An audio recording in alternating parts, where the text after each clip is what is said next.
लहान मुलं प्रेक्षक असणं आपलं त्याच्यासारखं आपलं सुदैव नाही. एक्सपेक्टेड असतं लेखकाच्या टाळ्या. आचार्य तर असे पडद्यातून बघायचे ते कोण व्यवस्थित रिॲक्ट करतोय की नाही.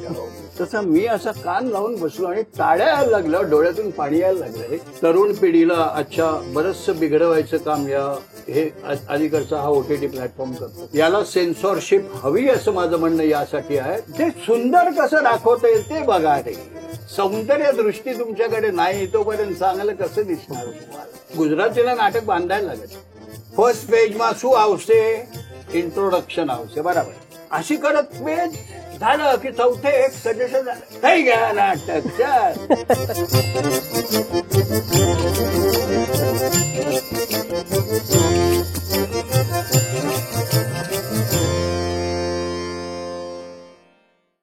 नमस्कार रसिक प्रेक्षक हो. जाई काजळ निर्मित आणि स्मृतिगंध प्रस्तुत आभाळाची माणसं या आपल्या विशेष कार्यक्रमात मी कौस्तुभ दिवाण तुमच्या सगळ्यांचं खूप खूप मनापासून स्वागत करतो. आपल्या मराठी माणसाला नाटकाचं वेड तर आहेच, पण ते वेड जोपासलं जातं ते नाट्यकर्मींमुळे.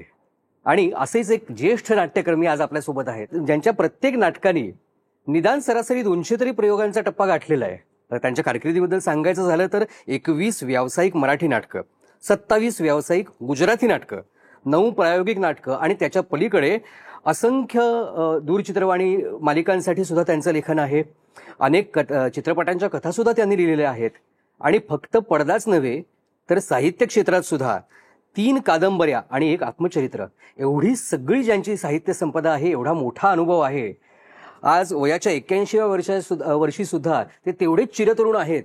आणि या क्षेत्रात 60 वर्षांचा कालावधी उलटल्यानंतर सुद्धा अगदी 6 वर्षाच्या एका लहान मुलाच्या जिज्ञासेनं आणि कुतूहलानं ते प्रत्येक गोष्टीकडे बघत असतात, प्रत्येक गोष्टीत नवीन काहीतरी शोधत असतात आणि आपल्यालाही नवीन देत असतात. असे श्री अशोक समेळ आपल्यासोबत आहेत. अशोक काका, तुमचं खूप खूप मनापासून स्वागत. धन्यवाद. धन्यवाद.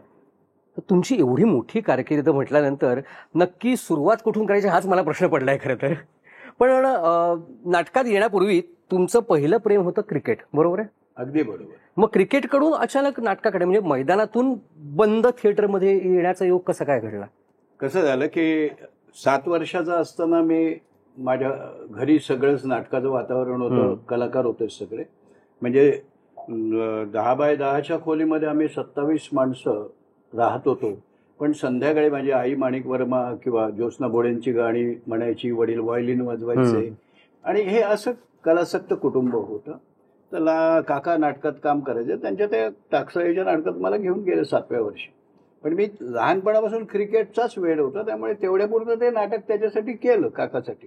आणि नंतर मी क्रिकेटकडे वळलो. म्हणजे क्रिकेटची कारकीर्द माझी बॉम्बे स्कूल खेळलो त्यावेळी. देन रुपारेल कॉलेजला बॉम्बे युनिव्हर्सिटी खेळलो. अशोक मंकड कॅप्टन होता.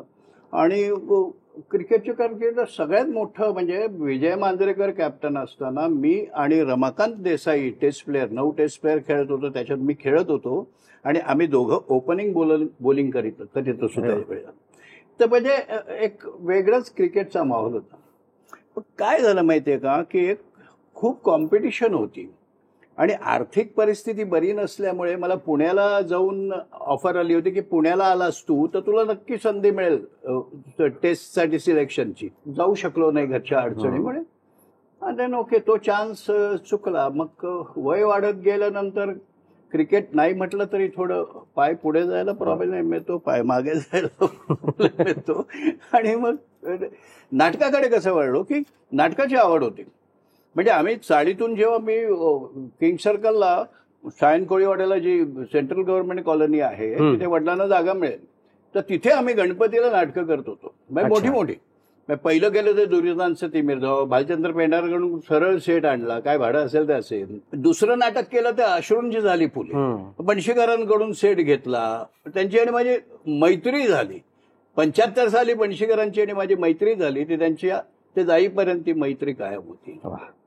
तर नाटकात काम करायला मी बालनाटकापासून सुरुवात केली. बजरबट्टू बालनाटकाचे 100 प्रयोग केले. अतुल परसुरे होता, विनय येडेकर होता, विजय गोखले होता. ही सगळी पोरं त्यावेळेला माझ्याबरोबर काम करून मी सगळ्यात मोठा. आता एवढ्या प्रयोगात माझे काही दौरे झाले, त्याच्यात मला 26 रुपये वगैरे काहीतरी पगार मिळाला 1 महिना. बायको म्हणाले तुला आकलून द्यायला लागणार आहे. बाल नाटकामध्ये 26 रुपये पगार घेऊन दौरे. पण ते एक गंमत होती. काय होतं, तो लहान मुलं प्रेक्षक असणं आपलं त्याच्यासारखं आपलं सुदैव वा. नाही. यासाठी की ते त्यांची रिॲक्शन जे आहे ती इतकी क्विक येते रे, की काही विचारू नकोस, खूप अनुभव आहेत ते. मग काय झालं, माझा शिकनीस नावाचा मित्र आहे, रुपारेलाच असताना संध्याकाळी आम्ही रुईया कॉलेजच्या नाक्यावर कट्ट्यावर येऊन बसायचो. हे सगळेच आमच्या त्यावेळेचे मित्र.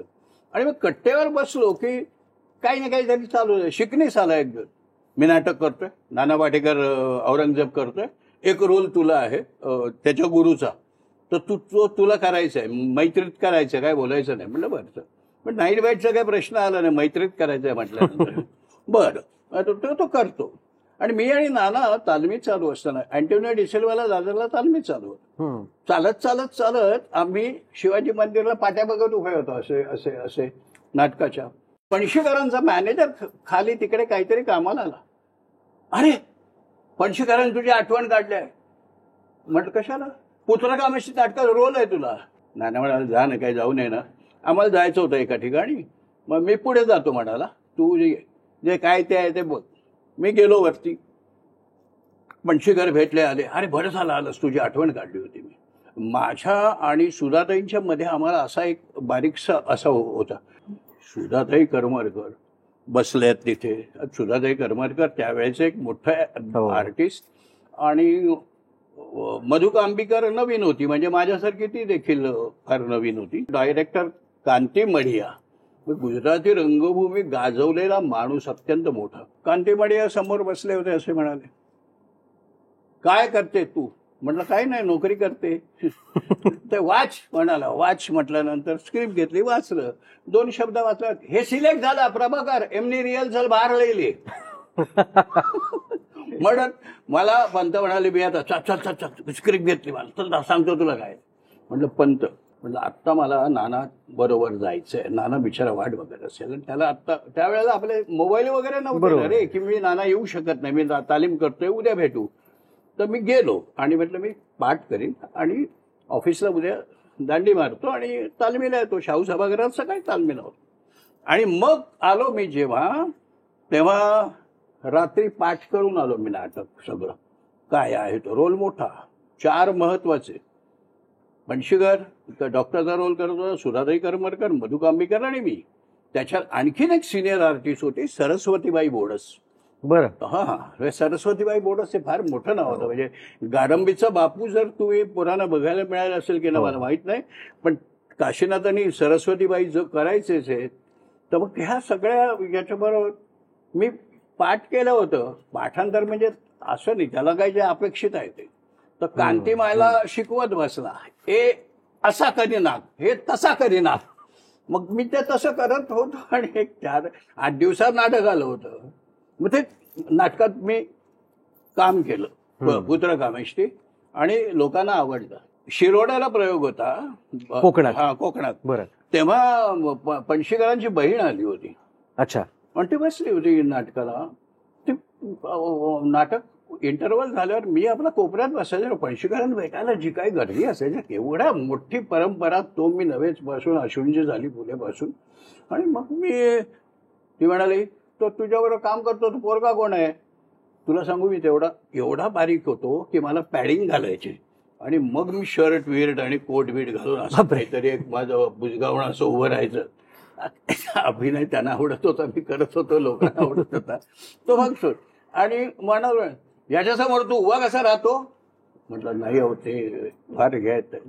नाही राहतोस कसा? म्हटलं नाही हो, तू खूप छान काम करतो, याला खातोस. म्हटलं माफ करा ताई, पण काय गंमत आहे, मला यानेच शिकवलेलं आहे की तुझा सीन असेल तेव्हा तू मला खायचंस, आणि माझा सीन असेल तर तुला मी कचा खाणार. बरं, इंटरव्हल पर्यंत माझं आवाज होता, त्यामुळे मी चाबूक करत होतो आणि सुधाताई. पण त्याच्यानंतर पणशीकर बॅटिंग करायचे, मधुका अंबिकर आल्यानंतर. आणि मग ते मस्त माहोल होता, छान. 96व्या प्रयोगाला पणशीकरांना हार्ट अटॅक आला, पहिला अटॅक. तर त्यांना गोव्याला मी ऍडमिट वगैरे केलं. पण मग ते बरे होऊन आले. त्यावेळेला आणखीन एक तुला गंमत सांगतो. आम्ही 2 जण पुत्रकामेष्टीच्या वेळेला आमचा ऍक्सिडेंट झाला होता बसचा. त्या अच्छा. पणशीकरांना हार्ट अटॅक येण्याच्या आधी. आणि आम्ही इथे त्या साताऱ्याला ऍक्सिडेंट झालं, पुण्याला आम्ही आलो सगळेजण आणि पणशीकरांचा मेवणा होता, त्याचं धन्वंतरी हॉस्पिटल होतं, तिथे सगळे ऍडमिट झाले होते. मी आणि पंत बरे होतो, पण आम्हाला एवढ्या जखमा झाल्या होत्या. सुधाताई वगैरे त्यांना जे बरे होते त्यांना पाठवून दिला. एकाचा पाय येताना ठेवले. मधुकामीकर पुण्यातच राहतो, तिकडे गेली. आम्ही काय केलं, दोघं जण मस्त संध्याकाळी काही खाल्लं नाही असं आठवलं. मग तिकडे नाक्यावर एक उडबी होतं, तिकडे खाल्लं आणि मोठमोठ्याने हसायला लागलो. कारण रात्री आम्ही ठरवलं होतं आपण आता कशा कशा हे करायचं, काय करायचं. नाटक तर चालू राहिलं, पण ते नाट्य संपादा ही माझी संस्था होती, जिथे आपण काम करतो ते आपलं असतं रे प्रोडक्शन. पणशीकरांचा निर्मात्याचा ब्रेन बुक काय असतो, जो मला खूप त्यांच्याकडून शिकायला मिळालं. हे सगळं मला म्हणाला, आता हे नाटक तर आपलं लवकर लगेच करता येणार नाही, थोडंसं आपण गॅप घेऊया. पण त्या गॅप मध्ये घेऊन चालणार नाही. बॅकस्टेज, ह्याचं भाडं त्याचं भाडं काय करू, तू असं कर, कट्यार काढतात दुसरे आपण परत करूया. तू बुवांकडे जा, वसंतराव देशपांड्यांकडे. आणि म्हटलं ते तुझ्याशी बोलतील, नाईट काय ते सांगतील, मी सांगतो त्यांना तू येतोयस म्हणून. वसंतरावांकडे गेलो. मग काय काय बुवा असं झालंय, कळलं मला ऍक्सिडेंट झालाय तुमचा, दारू पिऊन चालवत होता का रे? नाही म्हटलं, व्यवस्थित चालवत होता पण झालं. बर मग काय कट्यार करायचं? नाईट इतकी घेईन मी. दिली म्हटलं मी. दिली. तो प्रभ्या मला दुसरं काय सांगेल, तू काय ते नीट बोल. म्हटलं मी दिली म्हटलं ना तुम्हाला. मी आलो पंताना, म्हटलं एवढी डबल नाईट जी पहिली होती त्याच्या डबल नाईट सांगितली होती. आणि म्हटलं आज सांगत आहे त्यांची नाईट काय होती ती. तर ती कबूल केली. पंत म्हणाले करेक्ट आहे, तू बरोबर केलं. गोवानं घेऊन आणि परत जे काही कट्यारचे प्रयोग ते तुडुंब चालू. हा प्रोडक्शनचा भाग झाला. नाट्यसंपदेची जवळजवळ सगळी नाटकं माझ्याकडे, माझ्याशिवाय म्हणजे सुधा करमरकरांना प्रत्येक नाटक अशोक मला पाहिजे, अशोक मला पाहिजे, असं एक मैत्री झाली रे. आणि मग काय झालं, मला काही सांगायचंय काशीनाथ बरोबर, घाणेकरांबरोबर. मग काशीनाथ आणि माझी एवढी मैत्री झाली की तो आणि मी रूममेट, रूम पार्टनर होतो. अरे वा. आणि पुत्रका मेस्तीच्या वेळेला आणखीन एक गोष्ट कशी घडली, की माझ्यातला लेखक आहे तो मला जाणवला. मी पूर्वी निबंध वगैरे लिहिले होते, ते गोष्ट वेगळी. तो निबंध जेव्हा मी लिहिला, तुला कॉलेजमधली गोष्ट होती. रुपारेल कॉलेज कसं होतं त्यावेळेला, टिपिकल जुनं आपलं, म्हणजे शाळेमध्ये जे संस्कार तसे होतात ना रुपारेलला. फर्स्ट इयरला आम्ही होतो, तर फर्स्ट इयरला प्रोफेसर यायचे वर्गात तेव्हा सगळेच. मराठीचा एकच पिरियड असायचा जो धमाल करायला असायचा. माझं वाचन दांडगं होतं, म्हणजे बाबुराव हर्नाळकर मी चाळून टाकला होता. सगळे झुंजारराव, काळापाठ वगैरे, नासी फडके वाचायचा, काकोडकर, जे काय पुस्तकं येतील समोर ती मी वाचायचा. म्हणजे नाथ माधव म्हण काय काय सगळी, असं एवढं वाचन चांगलं होतं. आणि वर्गात सर काय करायचे माहितीये, आमचे लगजोग आले वर्गात की मराठीला पोरं कर, मुली बिचारा गप्प बसलेल्या, एका बाजूला मुली एका बाजूला मुलं. त्याला झालं गडबड करायला लागली की ते काय करायचं, मागून होते गडबड, मागच्या मुलांनी उभे राहा. मागची पोरं उभी राहायची. बघो शाळेसारखंच होतं. ते झाले की मधून कुठेतरी गडबड, मागच्या मुलांनी बाहेरचा मधल्याने उभे राहा. असं करता करता वर्ग खाली व्हायचा. आणि सगळ्यात मला काय कळे ना, माझं त्यांचा माझ्यावर काय राग होता की मला बघितलं की असं 63 वाजवावीच ह्याच्या असं त्यांना वाटायचं. तर मी त्यांना वाटत हा मुलगा वाह्यात आहे. झालं पहिली टर्मची परीक्षा होती. मग सगळं म्हटलं मराठी वाचनामुळे बरं होतं, म्हणजे वाचलं एकदा की कळत होतं मला काय लिहायचंय काय करायचं. आणि मी निबंध लिहिला. आमची कला असा निबंध होता, याच्यावर लिहा.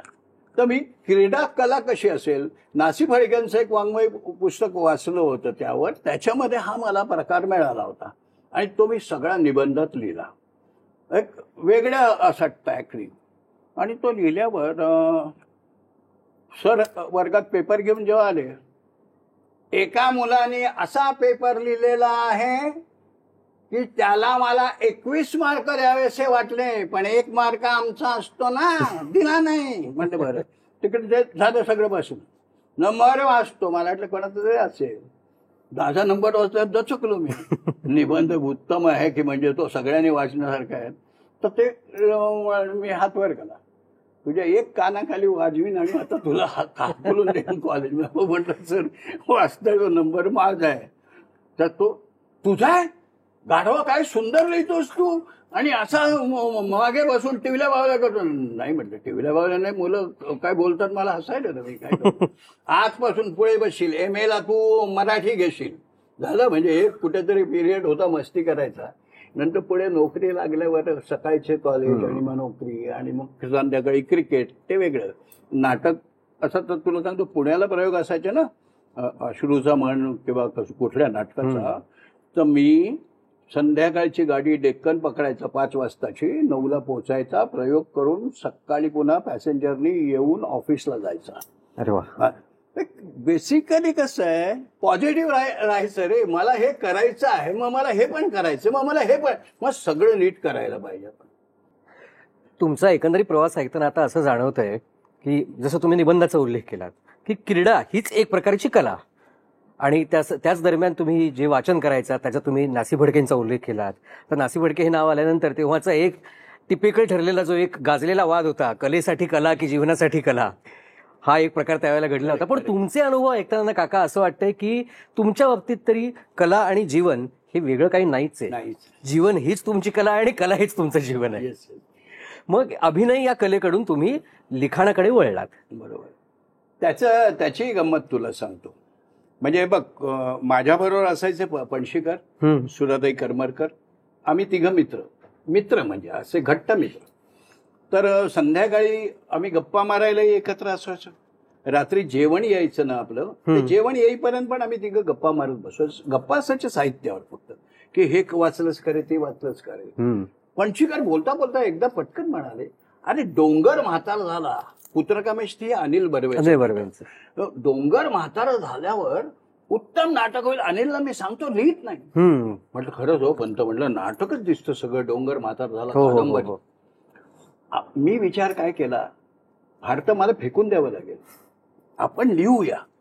म्हणून मग मी डोंगर म्हातारा झालं नाटक दौऱ्याहून आल्यावर लिहायला सुरुवात केली. जेव्हा वेळ मिळेल तेव्हा लिहित बसत होतो. आणि ती कष्ट चिकार होते, पण ते आनंद होता, आनंदही होता ना रे. तर ते लिहित बसलो आणि एक वर्षन झालं. ते टिपिकल आमच्या छबिलदासीय वर्षन झालं होतं. सूत्रधार येतो, हे सांगतो.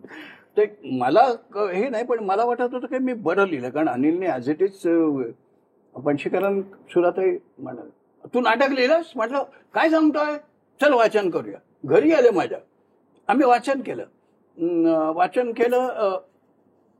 प्रायोगिक आहे रे फार. म्हणजे आपल्याला व्यावसायिक दृष्टीने विचार केलास तर सूत्रधार काढून टाक.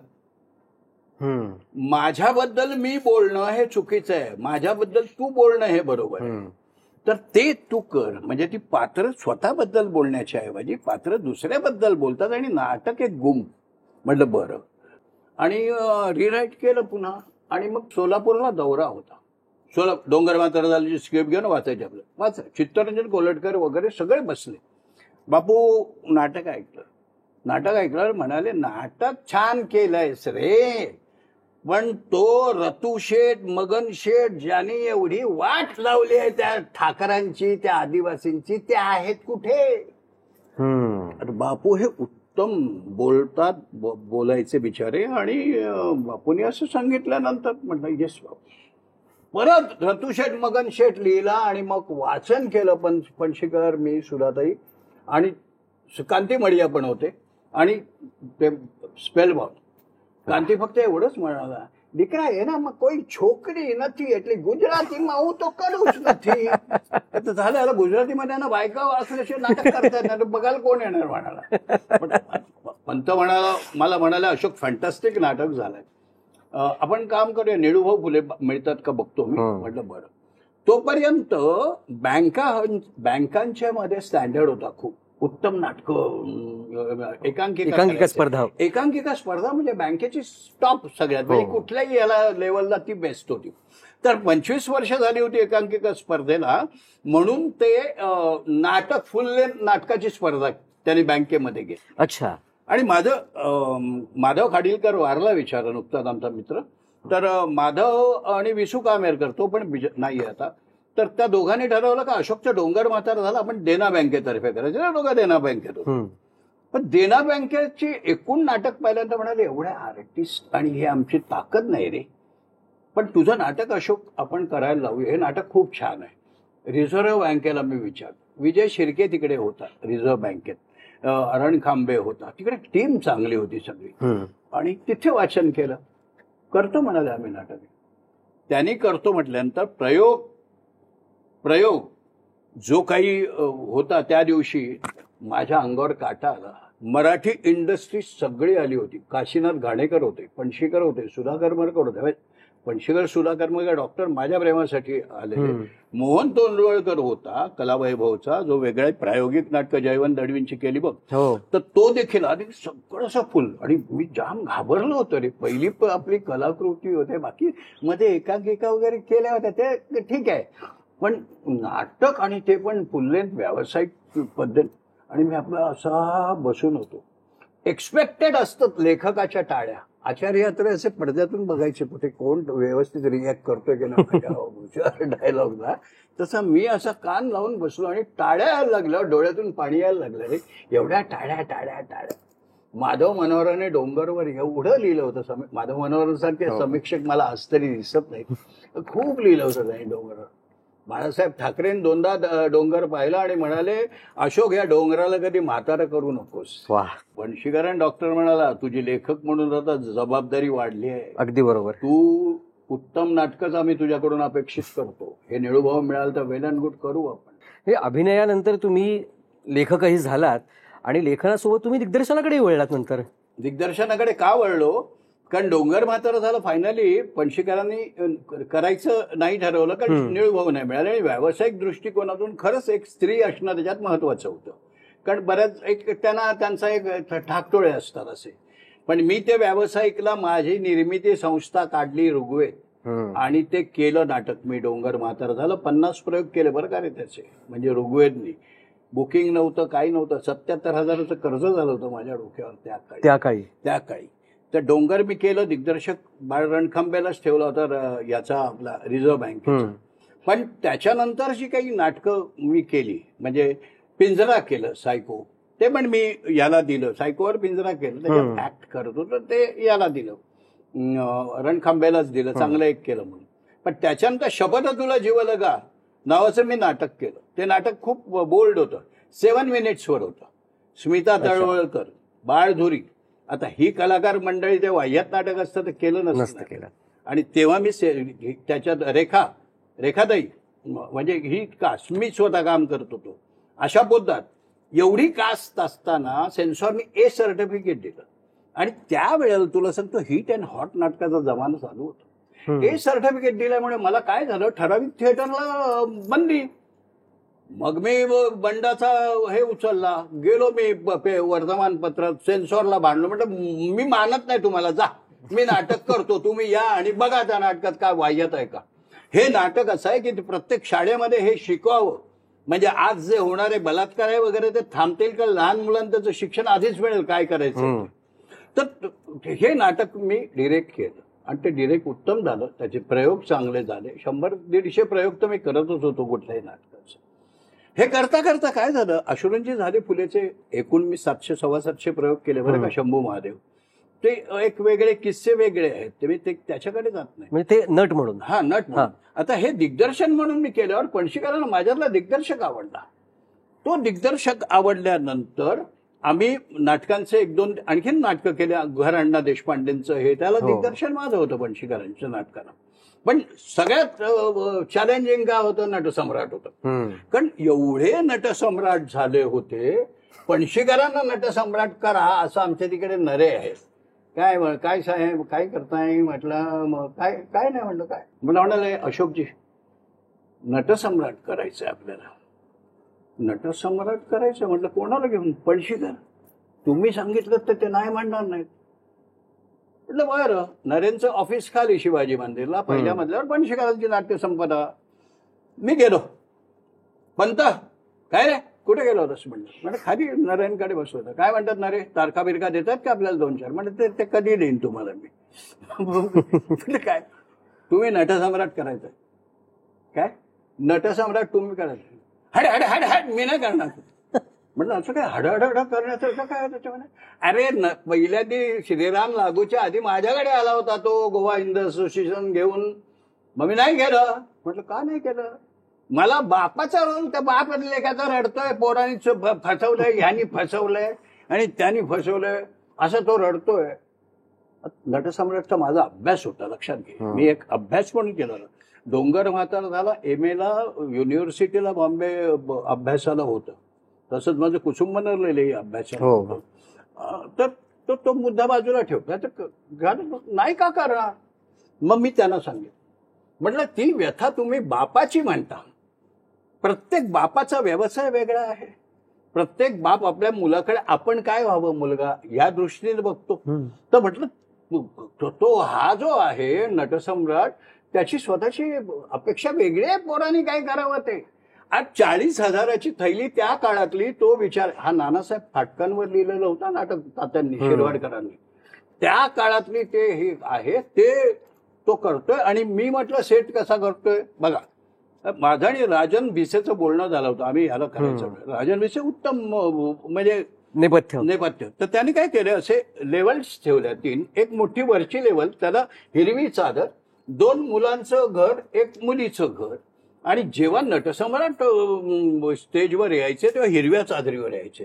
ती व्यथा, बापाला आलेली व्यथा हॅमलेटला काय त्यावेळेला आली होती ह्याचं ते कुठेतरी सांगड घालायचे.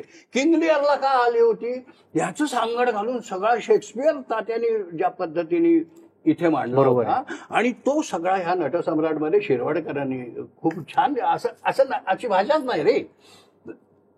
आणि मग म्हटलं असंच आहे, बरोबर आहे म्हटलं, मी करतो. नरेन सांग मी करतो. म्हटलं करतो. झालं, कास्टिंग झाली. शरद पोंक्षे त्यांच्या मुलाचं काम करणार, बाकी नवीन आम्ही कास्टिंग घेतली. सगळ्यात नवीन मुलांना त्या निमित्ताने संधी देता येते रे, बरीच कास्टिंग होती. आणि प्रयोग म्हणजे प्रयोगाच्या आधी जे काही मी कटछाट केली होती, तात्या शिरवाडकरांचा एक शब्द सगळ्या इंडस्ट्रीला माहित होता, माझ्या भरजरी वस्त्राला ठिगळं लावायची नाही. तर पंत म्हणाले, तू ही जे काही सॉलिलोकी बदलली आहेस ना पहिली, या अभेद खडकानो वगैरे. म्हटलं खडकानो आधी नको, आधी तो कशासाठी उगाच धातुबल झालाय, पुढे येणाऱ्या संकटाचा सुतोवाच आधीपासून आपण करणार आहोत का? नाही ना.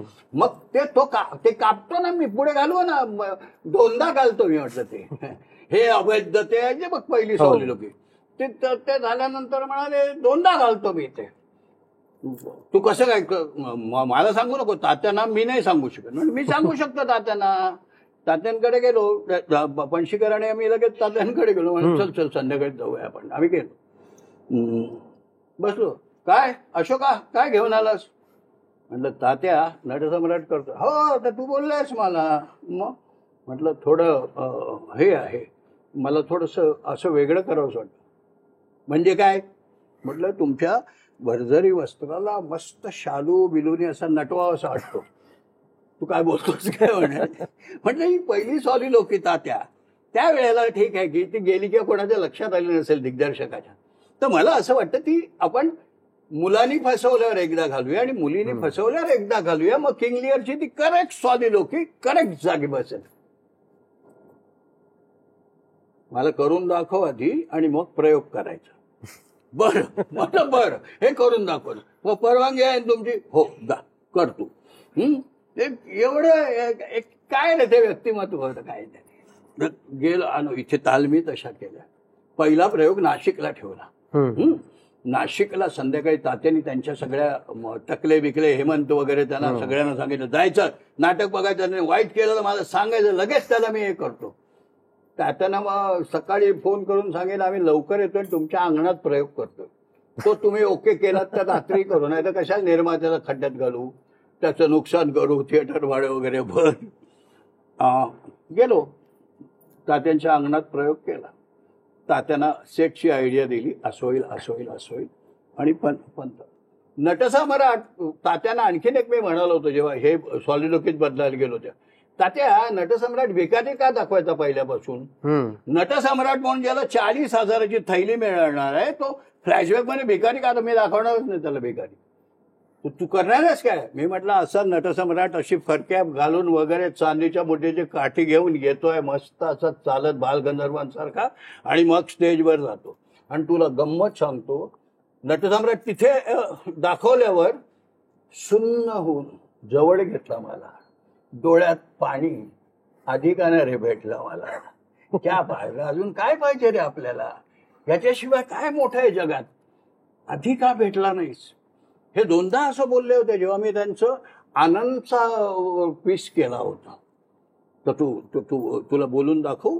हो, आवडेल ना ऐकायला. मी एक कविता म्हणतो, अवश्य. जी कविता आनंद त्याच्या मित्राला सांगतोय, जो आपल्या मैत्रिणीला आपली होणाऱ्या बायकोला नाकारून आलाय का, तर मला कॅन्सर आहे, मी मरणार आहे, तर तुझं नुकसान होऊ नये, आणि इकडे आपल्या मित्राला प्रेम कसं करावं ते सांगतोय. तात्यासाहेब शिरवाडकरांचं आवडतं नाटक आनंद होतं. पण ते आनंद नाटकाची एक आनंद का, म्हणजे आनंद नाटक त्यांना आवडलं, त्याच्या आधी आनंद सिनेमा आला होता ऋषिकेश मुखर्जींचा. आत्ता ते तुम्हाला विचारतो, कारण तुम्ही तो जो एक त्याचं प्रेमिस सांगितलं, कथासूत्र जे सांगितलं ते चित्रपटाशी बरेच साधर्म्य साधणार. करेक्ट, चित्रपटच होता तो. परत सांगतो तुला, पण शिरवाडकरांच्या भाषेमध्ये मराठी भाषेची जी काही श्रीमंती आहे त्याचा गंमत वेगळी होती रे. तर ते काय झालं, पणशीकरांना आनंद बघितला, कोणीतरी मित्रांनी सांगितलं, तर ते म्हणाले शिरवाडकरांशिवाय आनंदवर कोणीच लिहू शकणार नाही. तर मग ते तात्यांना फोन केला त्यांनी शिरवाडकरांना की असं आहे आणि आनंद खूप छान आहे. ते म्हणाले मी येतो बघायला, यांना सांगा ऋषिदाना पणशीकरांना सांगितलं. ऋषिदा हे नाटक बघणारा माणूस बरं का, थँक्यू मिस्टर ग्लाड बेड, पणशीकरांची सगळी नाटकं बघितलेला माणूस तो मी नव्हे. इतका तो बंगाली माणूस नाटक वेळा होता. प्रभाकर जी आप इनको कुसुमाग्रज को मेरे यहाँ बुला रहे हैं, मेरी फिल्म के रील लेके आता हूँ वहां पे. हम लोग जाते हैं नासिक और उनको दिखाते हैं. रात्री सिनेमा संपल्यावर, तेव्हा अशी आत्तासारखी बिझनेसची परिस्थिती नव्हती, त्यांनी रीळ घेतलं, रात्री हे गेले, शिरवाडकरांना घेतलं, आणि चुंबड्यांचं एक सिनेमा थिएटर होतं नाशिकला, चुंबडे हे प्रस्थ होतं. बरं. त्यांच्या थिएटरला आनंद सिनेमा ऋषिकेश मुखर्जी, प्रभाकर पणशीकर आणि शिरवाडकर या तिघांनी बघितला. आणि शिरवाडकर त्याच्यावर जे काही नाटक लिहिलं त्याला तोड नव्हती. म्हणजे आनंद हा कवी होता, त्यांचा आनंद कवी होता, तो कविता करायचा. पुरे झाले चंद्र सूर्य, पुरे झाल्या तारा, पुरे झाले चंद्र सूर्य, पुरे झाल्या तारा, पुरे झाले नदी नाले, पुरे झाला वारा. मोरासारखा छाती काढून उभा राहा, जाळासारखा नजरेत नजर बांधून पहा, आणि सांग तिला तुझ्या मिठीत स्वर्ग आहे सारा. पुरे झाले चंद्र सूर्य, पुरे झाल्या तारा. शेवाळलेले शब्द आणि केमक छंद करतील काय, शेवाळलेले शब्द आणि केमक छंद करतील काय, डांबरी सडकेवरती श्रावण इंद्रधनू बांधील काय. उन्हाळ्यातल्या ढगासारखा हवेत राशील फिरत, जास्तीत जास्त 12 महिने बाई बसेल झुरत. नंतर तुला लगीन चिठ्ठी आल्याशिवाय राहील काय, डांबरी सडकेवरती श्रावण इंद्रधनू बांधील काय. म्हणून म्हणतो जागा हो जाण्यापूर्वी वेळ. प्रेम नाही अक्षरांच्या भातुकलीचा खेळ. प्रेम म्हणजे वणवाहून जाळत जाणं, प्रेम म्हणजे जंगल होऊन जळत जाणं. प्रेम कर भिल्लासारखं बाणावरती खोचलेलं, मातीमध्ये उगवून सुद्धा मेघापर्यंत पोचलेलं. शब्दांच्या धुक्यामध्ये अडकू नकोस, बुरजावरती झेंड्यासारखा फडकू नकोस. उधळून दे तुफान सगळं काळजामध्ये साचलेलं. अरे प्रेम कर भिल्लासारखं बाणावरती खोचलेलं, मातीमध्ये उगवून सुद्धा मेघापर्यंत पोचलेलं. मातीमध्ये उगवून सुद्धा मेघापर्यंत. ही शिरवाडकरांची कविता. आणि मग जे काही नटसम्राट त्यांनी पाहिलं ते, त्याच्या दोनदा हा जो अनुभव आला मला की त्यांनी, पण याचे माझे गुरु जे आहेत सुधाताई करमरकर, प्रभाकर पणशीकर, डॉक्टर काशीनाथ घाणेकर, कांती मडिया, किती दामू किंकरे. अरे कांती मडियांनी मला नाटक बांधायचं कसं हे मी त्याला बघून शिकवलं नाही कोणी मला. एक मात्र सांगतो तुला, अभिनय शिकवला नाही कोणी. आणि ह्यांनी दामू केंकरेंनी मला नाटक फुलवायचं कसं हे सांगितलं. हे लोक कुठे हे आहेत रे, आपण कोण आहोत रे, काहीच नाही होत आपण यांच्यासमोर. केवढे मोठी माणसं होती. अगदी खरंय. तुम्ही एवढं उत्तम तुमचा अभिनय आहेच, लेखन सुद्धा तुम्ही उत्तम केलं, दिग्दर्शन सुद्धा उत्तम करायला लागलात. मग दिग्दर्शनात एवढं कसब अंगी बाणवल्यानंतर आणि एवढा चांगला आत्मविश्वास असताना सुद्धा जेव्हा कुसुम मनोहर लेले तुम्ही लिहिलं, तेव्हा ते विनय आपटेंच्या हातात दिग्दर्शक म्हणून का दिलं? त्याचं कारण सांगतो तुला. माझे सेठ, माझ्या ऋग्वेद संस्थेचे सेठ 1988 साली जळले. मी रस्त्यावर आलो होतो, माझ्याकडे पैसा नव्हता. आपण काही व्यवसाय करायला कोणाकडून लोन घेतो, कर्ज डोक्यावर ठेवून जगता येत नाही रे. छान, मी पॉझिटिव्ह माणूस आहे, प्रत्येक क्षण आनंदाने एन्जॉय करतो. सगळे जे काही भावना आपल्या आहेत त्या सगळ्या एन्जॉय करतो, कशा काय असतील त्या. तर मग काय कसं करायचं, तर नाटक लिहिलं होतं. 2.5 वर्ष नाटक लिहिलं आणि 1 वर्ष फिरत होतो, कोण नाटक घ्यायला तयार नाही. म्हणजे सेट झालं म्हणजे वाईट अवस्था होती. म्हणजे काय कसं जगायचं, मुलांना खायला कसं घालायचं, अशी विवंचना असताना पणशीकरांना म्हटलं, माझं नाटक एक लिहिलंय कुसुम मनोहर, ये ना वाचूयात. तर आम्ही वाचलं दोघांनी. खूप छान आहे रे. आपल्याला आपण पुतळकामेश ते अशा पद्धतीचं म्हणजे सरोगेट मदरचं केलंय. तर विनय आपटे दिलं तर चालेल, त्यांनी नुकतंच संस्था वगैरे त्याची काढली आहे. तर म्हटलं, मला आधी विनय करेल की नाही याच्यावर विश्वास नव्हता. बरं सांगतो, कारण मग विनय त्या मानाने मला व्यावसायिकला ह्या गोष्टीमध्ये ज्युनियर होता. पण विनयचा एक स्वतःचा दरारा होता, विनयचा आब होता आणि विनय होता. फायनली एक सांगतो, माझा तो मित्र आहे. म्हटलं चालेल द्या विनयला. विनयला दिलं. विनय म्हणाला, अशोक मी वाचत नाही, काय नाही, 2,500 रुपयाचा चेक घेऊन जा. मला गरज होती 2,500 रुपयाची.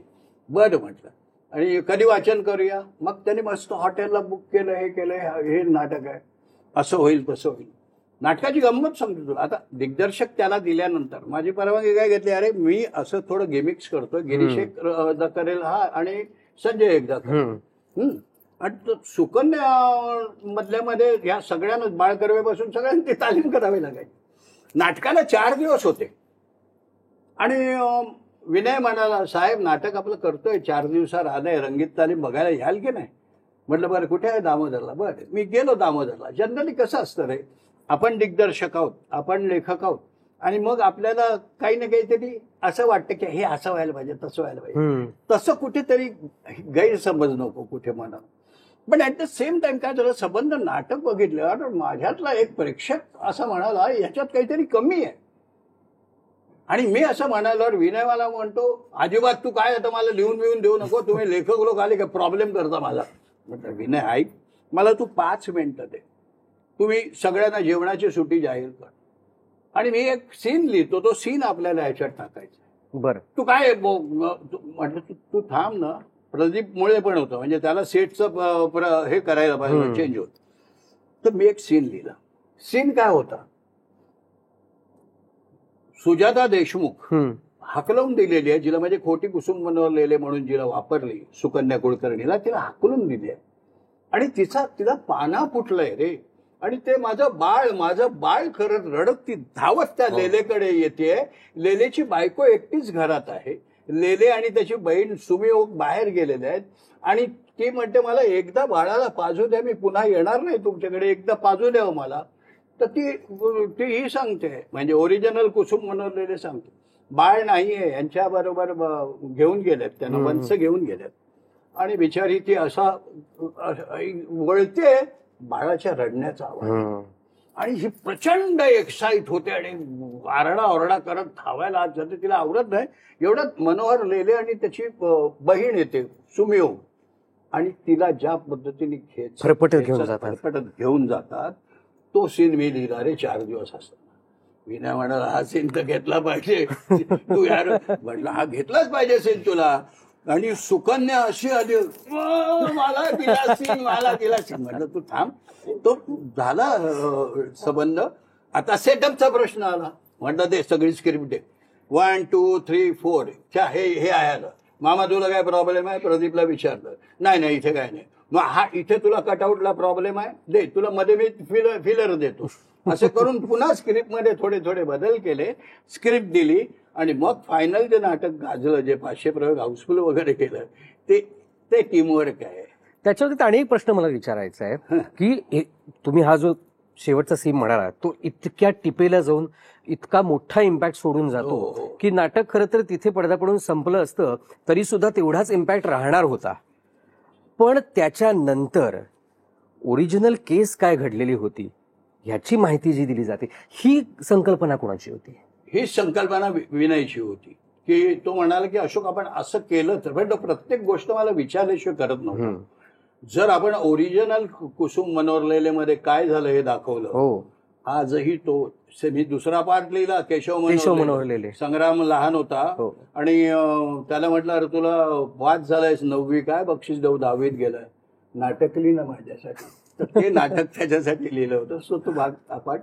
तर तू जे म्हणतोयस ना ती घडलेली गोष्ट आणि ती माझ्या स्क्रिप्टमध्ये लिहिलेली आहे, फक्त ती प्रेझेंट कशी करायची हा प्रश्न होता.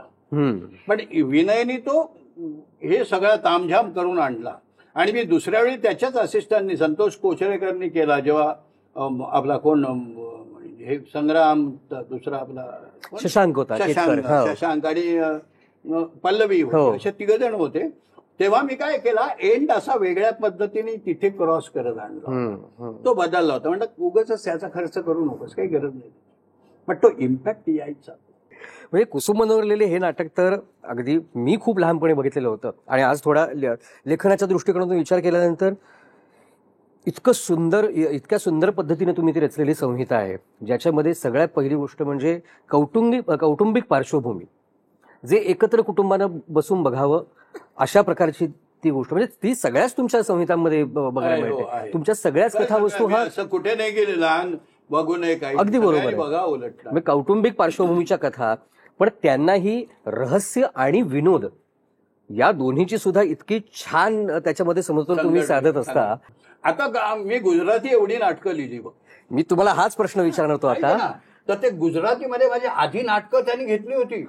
आता हे नाटक माझ्याकडे आधी नाकारलेलं नाटक, मी गुजरातीकडे पहिलं गेलो कारण मला पैशाची गरज होती रे तेव्हा, आणि कोण नाही जोई लेसू पची जोई लेसू असं करून झालं. आणि मग हे नाटक बाहेर आलं, वर लाख रुपये घेऊन सगळे आले, मन्याप. मी तुझ्यासारखी तरुण मुलं माझ्याकडे जी आली, जी उभी राहणार होती, त्यांना गुजरातीत नाटक दिलं, तुम्ही कमवा. त्याच्यानंतर मुरानी 6-7 नाटकं माझी केली रे, आणि मला आनंद झाला, ते प्रोड्युसर म्हणून उभे राहिले. मी हेच विचारत होतो की गुजराती ऑडियन्सची सेन्सिबिलिटी एक वेगळी आहे, मराठी ऑडियन्सची सेन्सिटिव्हिटी वेगळी आहे. मग तरी म्हणजे मराठीमध्ये हे असे वेगवेगळे प्रयोग करत असताना तिकडच्या धंदेवाईक गणितांनुसार, जसं बाई नाही म्हणून गुजराती करता येत नाही. करेक्ट बोललायस. मग हा समतोल तुम्ही कसा काय साधला? असं आहे, तिकडे काय असतं माहितीये, आपण नाटक बांधतो पहिलं, म्हणजे कानेटकरांच्या शब्दात मी सांगतो, नाटक मी बांधणं महत्वाचं आहे लिहिण्यापेक्षा. तर गुजरातीला नाटक बांधायला लागत. फर्स्ट पेजમાં શું આવશે, ઇન્ટ્રોડક્શન આવશે, બરાબર. બીજા પેજમાં એક લાફ્ટર જોવે છે, ચાલ લાફ્ટર મળી ગયા. ત્રીજા પેજમાં કોઈ મહાભારતની એક કથા કરીને તાળી મળવા જોઈએ, ચાલ તાળી મળી ગઈ. अशी करत पेज झालं की चौथे एक सजेशन झालं, થઈ ગયા नाटक, चल. तर अशी ही गुजरातीमधली व्यावसायिक फॉर्म्युले सांभाळत मराठीमध्ये सुद्धा वेगळ्या वेगळ्या आशय विषयांवरची वेगळ्या प्रयोगातली नाटकं तुम्ही देत असताना संन्यस्त ज्वालामुखी सारखं एक शिवधनुष्यच म्हणायला पाहिजे, त्याला हात घालायची हिंमत किंवा इच्छा ही कुठून झाली? आलो चल सांग. माझा मित्र आहे ठाण्यात, प्रदीप ढवळ नावाचा प्राध्यापक, डॉक्टर प्रदीप ढवळ. तो एक अनेक शैक्षणिक संस्था सांभाळतो. त्यांनी एक कादंबरी लिहिली होती विवेकानंदावर, विवेकानंद एक झंझावात. तर ती कादंबरी मला त्यांनी दिली. तू एवढी नाटकं लिहिलीस, माझं एक नाटक लिहि ना, माझ्या कादंबरीवर नाटक लिहि ना. तर मी म्हटलं मी वाचतो. मी वाचलं तर मला काय कादंबरीत नाटक व्हिज्युअल होणं ते होत नव्हतं रे. म्हणजे कादंबरीत नाटक दिसत नाही, मला माफ करेल, पण मला कधी दिसलं तर मी विचार करत बसत नाही. एक दिवस 8 दिवसांनी त्याचा फोन आला, माझं इथे लेक्चर आहे उल्हासनगरला, येतोस का, काय करत नसतं. मी बेकारच होतो, चल म्हटलं. त्याच्याबरोबर गेलो, लेक्चरला बसलो मागच्या बाकावर. शाळेत होतं त्यामुळे ते छान बाका आपल्या वर्गात विद्यार्थीसारखं बसलो होतो. आणि ऐकता ऐकता ऐकता तो विवेकानंद जेव्हा शिकागोला येऊन एका पर्वताच्या अशा बसलेत आणि एका बाईने त्यांना पाहिलं आणि तिने म्हणाला, कोण बसलंय? आणि तो जो काय मला सुरुवात मिळाली, म्हटलं तिथेच अनाऊन्स केलं, नाटक लिहितो म्हटलं मी. वा. मग विवेकानंदांचा सगळा अभ्यास केला. पण तो 15 दिवसात मी नाटक लिहिलं. विवेकानंदांबद्दल मला काही माहित नसतं. नाटकाचे 150 याचे आदित्यचे बाबा आमचे ओक साहेब म्युझिक देत होते. अप्रतिम म्युझिक होतं. पंडित विद्याधर ओक. हा, विद्याधर ओकांनी इतकं छान म्युझिक दिलं होतं त्याचं की त्याच्यामध्ये त्यांनी तो बंगाली फ्लेवर पण आणला होता. देवी तुम्ही आमार तारणार वगैरे अशी खूप छान गाणी. तर एक प्रकारचं छान टीम कॉम्बिनेशन होतं ते. तर त्याचे तुम्ही 40 तासात सलग 11 प्रयोग करून हा विश्वविक्रम रचलेला होता. हो, विश्वविक्रमच केला. आता आम्हाला ते माहिती नव्हतं का आपण विश्वविक्रम वगैरे आधी रजिस्टर करावा लागतो. त्या टेक्निकल गोष्टीमुळे आमचं ते राहून गेलं. पण गंमत काय झाली की हे मला सांगितलं नाही या पोरांनी, कारण त्यांना माहिती अशोक नाही म्हणेल नाटकाला. ढवळ सर, आमदार संजय केळकर, संग्राम समेळ, आकाश आमचा राऊत असे 4 जणांनी हे त्या आकाश आणि संग्राम हे त्यांचे लीडर. आपण हे नाटक जर काहीतरी असा प्रयोग केला तर आपलं चालेल. नेमका कसाबने 10 माणसं आणून आपल्याकडे जो काही दहशतवादी हल्ला केला, तर त्याला उत्तर द्यायला आपण 11 प्रयोग करायचे विवेकानंदांच्या. विवेकानंदांचे विचारच अतिशय वेगळे आहेत. त्यांचे एकूणच सगळं काय बोलू रे तुला, माझ्या अंगावर काटा येतो छोट्या छोट्या कितीतरी गोष्टी असं सांगताना आणि ते करताना किंवा त्या बघताना. आणि मग तयारी म्हटलं हे मला नंतर सांगतात म्हणजे वेळेत की काय म्हटलं. प्रशांतनी 7 प्रयोग केलेत. हापूस आली होती त्याच्या 8व्या प्रयोगाला, त्याने केला नाही तो. तर आणि हा तर एवढा हेवी प्रयोग म्हणजे त्याची भाषा असेल, सोलोकी असतील त्याच्यात. विवेकानंद 2.25 तास बोलत होते एकटा. म्हणजे इतके प्रयोग बोलायचे आहेत. म्हणजे त्या मुलाच्या तब्येतीचं काय झालं बरं, त्या एज वगैरे त्याचं वय ठीक दिसत होतं संग्रामचं. पण ते सगळ्यात एक कॉम्बिनेशन एक वेगळं होतं. आणि मग असं आहे जेव्हा जी सगळीच पॉझिटिव्ह एनर्जी एकत्र येते तेव्हा एक उत्तम नाटक होतं आणि उत्तम प्रकारे ते सादर केलं. म्हणजे संन्यस्त ज्वालामुखीच्या निमित्तानं तुम्ही पुन्हा एकदा एका कादंबरीचं नाटक केलं. डोंगर माथारा झाल्याचं केलेलंच होतं. याच्यानंतर तुम्ही स्वतः कादंबरी लिहिण्यासाठी पुढे सरसावलात आणि ती पण कशावर, तर महाभारतावर थेट. काय तुला गंमत सांगतो, काय असतं काही बॅक ऑफ द माइंड आपल्या काहीतरी गोष्टी राहिलेल्या असतात. तसं मी लहान असताना आमच्या त्या चाळीतल्या छोट्याशा आमच्या कुटुंबामध्ये माझा काका मला महाभारतातल्या गोष्टी सांगायचा. मला याच्या आणि माझा एक चिकित्सक स्वभाव लहानपणापासून असल्यामुळे मी त्याला नेहमी विचारतो, अरे तू म्हणतोस अश्वत्थाम्याने महाभारताचा शेवट केला, मग तो अश्वत्थामा आहे कुठे? तो चिरंजीव आहे म्हणतो. तो दिसत नाही. चिरंजीव आहे म्हणजे काय नक्की आहे? तर ते काही केलं मला सुचेना. मग माझा शोध लहानपणापासून सुरू झाला होता. वाचन मी तुला म्हटलं माझं वाचन भरपूर होतं. आजही मी खूप वाचतो. तर म्हटलं हा शोधूया. जेवढे महाभारतातले 18 खंड मी 18,000 पानं वाचली. आई महाभारत सगळं वाचलं. अश्वत्थामा कुठेतरी दुर्योधनाकडे बसलाय, काही बोलत नाही. पांडवांकडे बसलाय, काही बोलत नाही. अरे हा बोलत नाही कसं होईल? हा बोलेल ना काहीतरी मत देईल की नाही. द्रोणाचार्यांशी बोलेल ना, वडिलांशी, आईशी बोलेल, कृपेशी. तर काही कसा बोलत नाही. मग मी काय केलं, माझ्यातला नाटककार जागा झाला. हे सगळी 18,000 पानातलं कुठे कुठे अश्वत्थामा बसलाय ते काढलं. आणि त्याच्यानंतर मी संबंध रेडी करून ठेवलं की सुरुवात मिळत नव्हती. नक्की हा कुठे अश्वत्थामा? तर माझा एक मित्र होता रमेश उदारे, पत्रकार होता. तो वारला.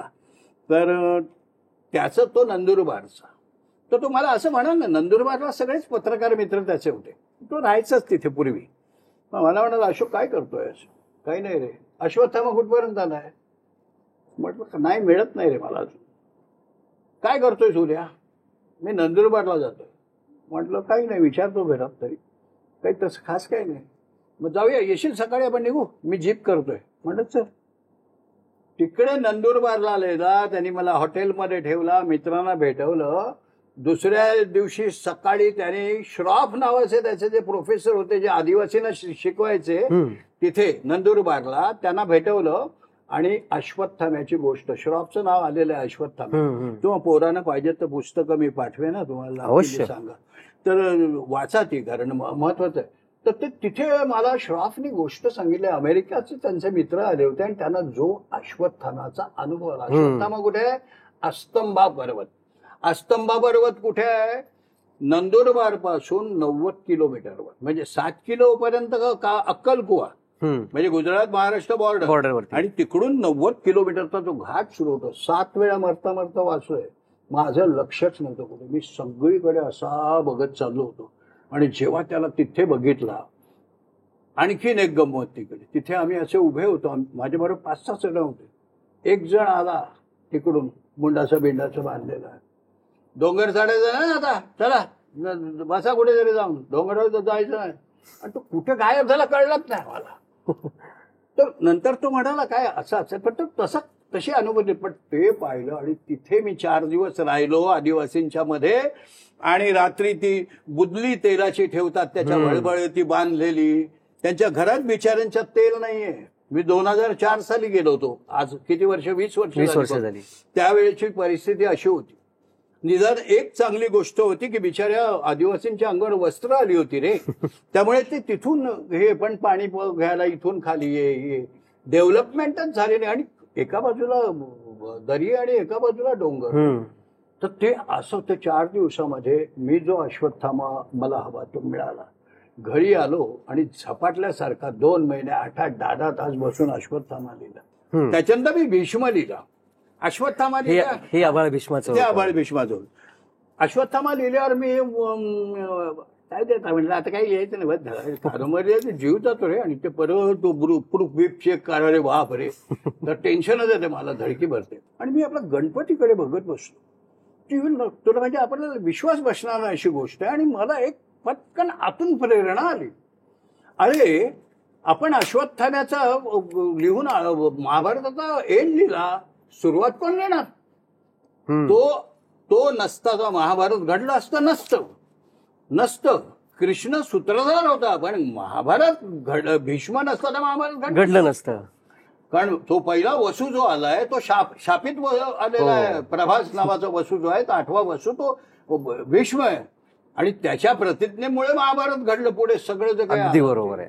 पहिली पानं काढली ते आभाळ भीष्माचं होतं. आणि सुरुवात केली. मला सुग शेवडे नाव मोठं नाव आहे, ज्यांचा महाभारताचा सगळ्यात मोठा अभ्यास आहे. त्यांचा फोन आला होता, तुझी अश्वत्थामा ही महाभारताशी मिळती जुळती आहे, त्यामुळे माझी लाडकी कादंबरी आहे. अरे आज अश्वत्थाम्याची 8वी आवृत्ती आली. आणखीन काय मी माझ्या वाचकांचे आणि प्रेक्षकांचे आभार मानू. सांग किती प्रेम करतात. आभाळाची 2री आवृत्ती आली आहे, काय आणखीन पाहिजे. महाभारतातून जी संबंध संस्कृती आपली जी आलेली आहे टोटल, किंवा भगवद्गीतेमध्ये आजही आपण रमतो. भीष्मांची पण एक गीता आहे जे संचित आणि कर्मावर सांगते. प्रत्येक माणसाचं संचित आणि कर्म, ज्याचं कसं पुनर्जन्माचे हिशोब भीष्म सांगतायत.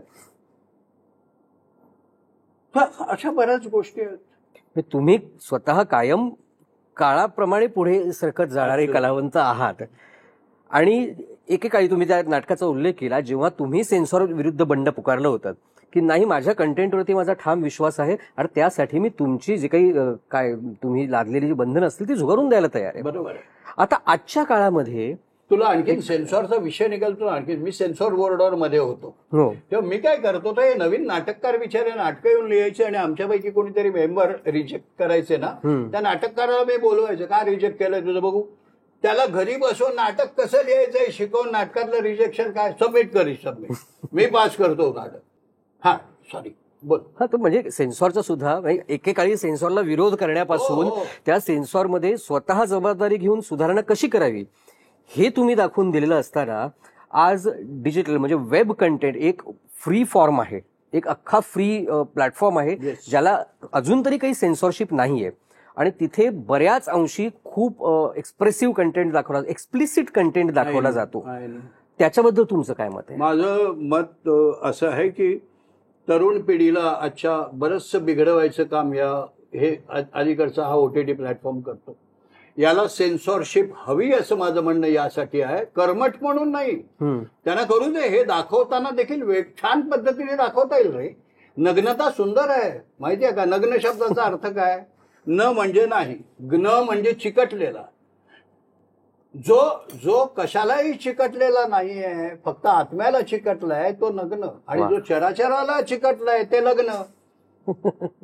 तर मग नग्नतेमध्ये आक्षेप घेण्यासारखं काहीच नाहीये. ती सुंदर आहे, पण ते सौंदर्य तुमच्या बघणाऱ्याच्या डोळ्यात दिसलं पाहिजे ना रे, तरच ते सुंदर दिसेल, नाही तर कसं सुंदर दिसेल?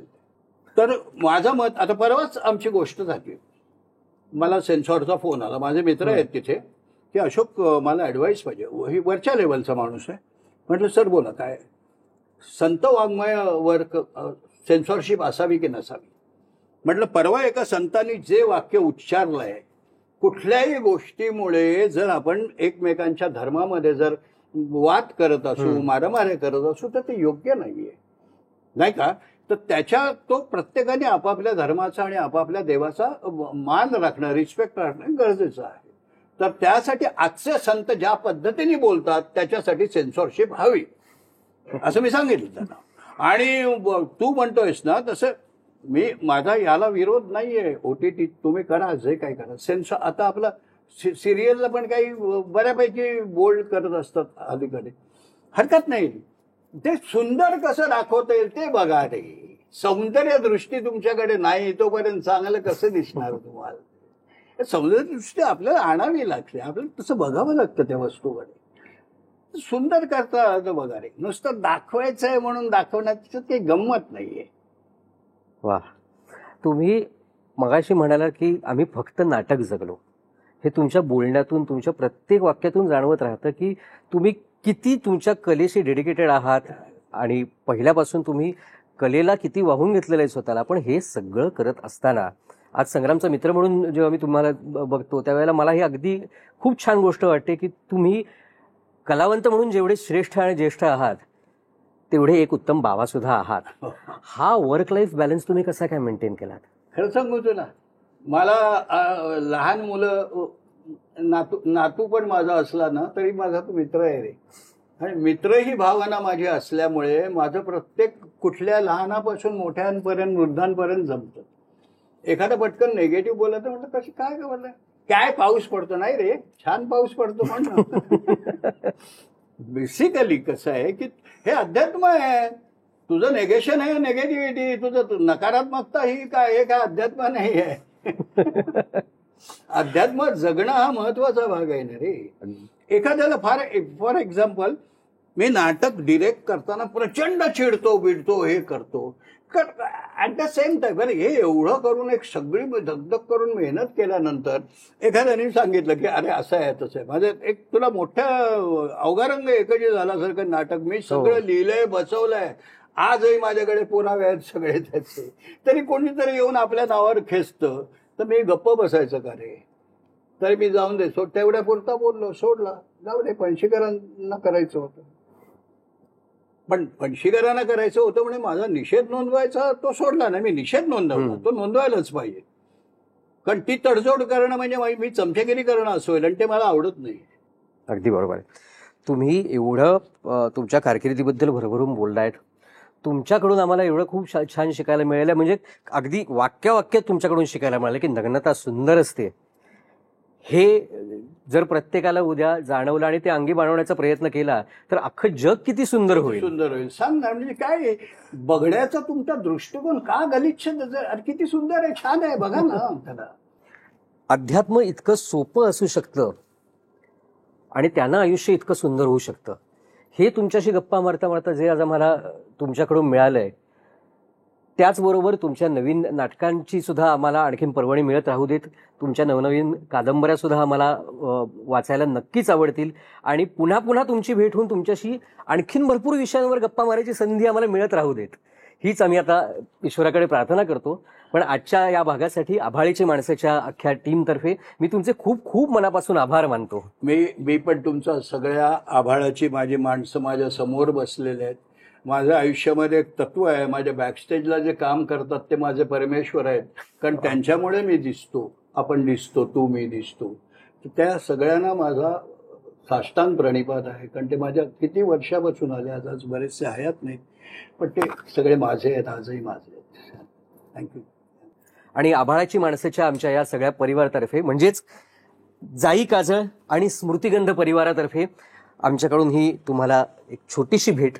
अरे छोटीशी काय भेट, ही सगळ्यात मोठी असते, कारण ती आठवण असते रे. अरे एक राहिलं, मी नेहमी समारोप करताना माझी भैरवी म्हणून मी शिरवाडकरांशी नटसम्राटमधली एक सॉलिलोकी म्हणतो, जी माझ्या इथे बसल्यात. मग शिरवाडकर येतात, पणशीकर येतात, घाणेकर येतात, सगळे येतात. आणि ती सॉलिलोकी आहे, ती जगातली सगळ्यात श्रेष्ठ सॉलिलोकी आहे. ती बोलण्यासाठी म्हणजे फॉरेनचे सगळे मोठमोठे नट केवढे हॅमलेट करायला मागायचे. म्हणजे तुला अल पचिनो घे, रॉबर्ट डे निरो घे, मार्लन ब्रँडो असेल, ब्रँडो असेल, कोणी त्यांना ते करावंसं वाटायचं. आणि शिरवाडकर म्हणजे भरजरी भाषेचं वस्त्र ज्यांचा तारा आहे त्यांच्या नावाने आज, तर त्यांना मला श्रद्धांजली द्यावीशी वाटते. तर नटसम्राट हे माझं अत्यंत आवडतं आणि लाडकं नाटक आहे, तर मी ते बोलतो. अवश्य अवश्य. जेव्हा मुलं हकलवत आहेत, कोणी नाही आहे, आणि मग गणपतराव बेलवलकर नटसम्राटांना आठवतो, तो हॅमलेट आठवतो, त्यांनी केला होता कधीतरी, आणि मग हॅमलेटमधली ती सॉलिलोकी आठवते. कशासाठी जगतो आम्ही, कशासाठी जगतो, कशासाठी जगतो आम्ही? टू बी और not to be, that is the question. जगावं की मरावा हा एकच सवाल आहे. या दुनियेच्या उकिरड्यावर खरकट्या पत्रावळीचा तुकडा होऊन जगावं बेशरम लाचार आनंदानं, का फेकून द्यावं या देहाचं लेणं त्यात गुंडाळलेल्या जाणीवेच्या यातनेसह मृत्यूच्या काळ्याशार डोहात, आणि करावा सगळ्यांचा शेवट एकाच प्रहारानं, तुझा माझा याचा आणि त्याचाही. मृत्यूच्या महासर्पानं जीवनाला असा डंख मारावा की नंतर येणाऱ्या निद्रेलाही नसावा जागृतीचा स्पर्श कधीही. पण या निद्रेलाही पुन्हा स्वप्न पडू लागलं तर इथेच मेघ आहे. नव्या स्वप्नांच्या अनोख्या प्रदेशात प्रवेश करण्याचा धीर होत नाही, म्हणून आम्ही सहन करतो हे जुनं जागेपण, सहन करतो प्रेताच्या निर्जीवपणानं अभिमानावर होणारे बलात्कार, अस्तित्वाच्या गाभारात असलेल्या स्वत्वाची विटंबना, आणि अखेर करुणेचा कटोरा घेऊन आम्ही उभे राहतो खालच्या मनना आमच्याच मारे करायच्या दाराची. हे विधात्या, अरे तू एवढा कठोर का झालायस? एका बाजूला ज्यांना आम्ही जन्म दिलाय ते आम्हाला विसरतात, आणि दुसऱ्या बाजूला तू देखील आम्हाला विसरतोस. मग या विस्कटलेल्या हाडांचे सापळे घेऊन हे करुणा करा. आम्ही थेरड्याने कुणाच्या पायावर मस्तक आदळायचं, कुणाच्या पायावर मस्तक आदळायचं, कुणाच्या पायावर मस्तक आदळायचं. टू बी और नॉट टू बी.